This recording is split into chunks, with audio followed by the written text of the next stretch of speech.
All right. Welcome back, everyone. Ready for another deep dive.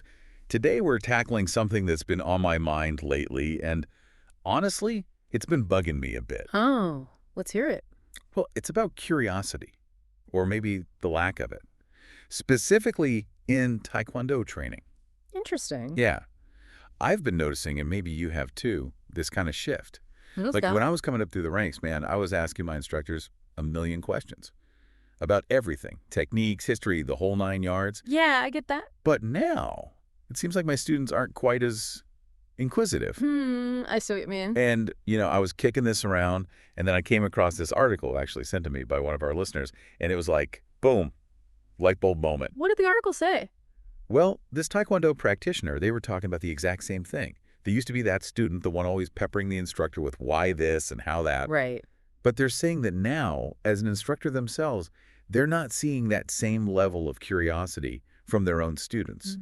It's definitely something I've noticed too. Not every student, of course, but there does seem to be a bit of a trend. Right. Like, it's not that they're totally silent, but that constant why, Hmm. that drive to really understand, it feels like it's fading a bit. It could be. And, the author of this article, they pointed to something that I think is a huge part of it. It's that whole you'll learn it later kind of response. Yeah, that can be a tricky one. Right. Because on one hand, I get it, there are some things that are best understood with time and experience. Totally. But on the other hand, if a student is genuinely curious and trying to make those connections, and they keep hitting that later wall, It can be discouraging. exactly, they might start to feel like, well, I guess my questions don't matter right now. Or like maybe they're even bothering the instructor by asking. And then what Did you happens? stop asking? Yeah. And then boom, you've got a student who's just passively absorbing information instead of actively engaging with it. And that's not how you grow. Nope, not at all. And I'll tell you, from my own experience, I think I missed out on some really valuable insights because of that later response. I remember I was super into the symbolism in forms. Fascinating stuff, right? Oh, totally. But every time I'd ask about it, it was always, you'll understand when you're more experienced, but you know what?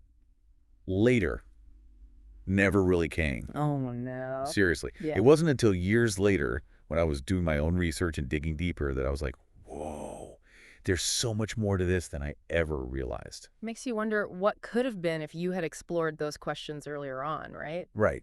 And that's why this whole topic is so important. We have to be mindful of how we're shaping the learning environment. We don't want to create a culture of passive learning where students are just going through the motions. Absolutely. We want them to be engaged, thinking critically, asking those tough questions. Exactly. And luckily, the author has some great ideas on how to do just that. Let's hear them. Well, the big one is to actively encourage questions. Sounds simple enough. It is, but it's more than just being open to questions when they come up. It's about actively prompting them. And even better, turning the tables and asking the students questions. Oh, I like that. Get them thinking on their feet. Right. So instead of just feeding them information, you're encouraging them to think critically about what they're learning. I can see how that would be so much more effective. It totally is. And you can tailor your questions to different skill levels, too. Give me an example. Sure. So for a beginner, you might ask, what are the key elements of this stance? Just to get them thinking about the fundamentals. Right. But then, for a more advanced student, you could throw out something like, how would you modify this technique if your opponent was much taller than you? That's a good one. Forces them to apply their knowledge in a different context. Exactly. Yeah. And all of a sudden, you've got this really dynamic learning environment where everyone is engaged and thinking critically. So it's not just about answering questions. It's about asking the right questions to spark that deeper understanding. Exactly. Now, the author also talked about something else that I thought was really interesting. Having a dedicated question round during class. I've heard of some instructors doing this. They say it works wonders. It makes sense, right? Like building in that time for reflection. For sure. So how would that work in practice? Well, you could do it at the beginning of class, maybe as a quick review. So you ask, what do you remember from last time?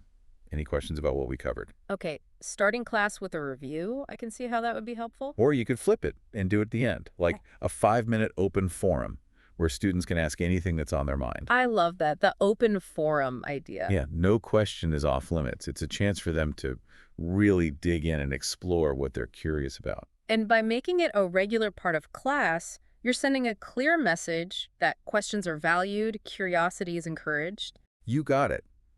And I think that's the biggest takeaway here. We need to shift away from this culture of passive learning and create an environment where students feel empowered to ask why, to challenge assumptions, and to really dive deep into their understanding of Taekwondo. Couldn't agree more. It's been so great chatting about this. This whole conversation has been a real eye-opener for me, and I'm already thinking of ways to implement these ideas in my own teaching. Me too.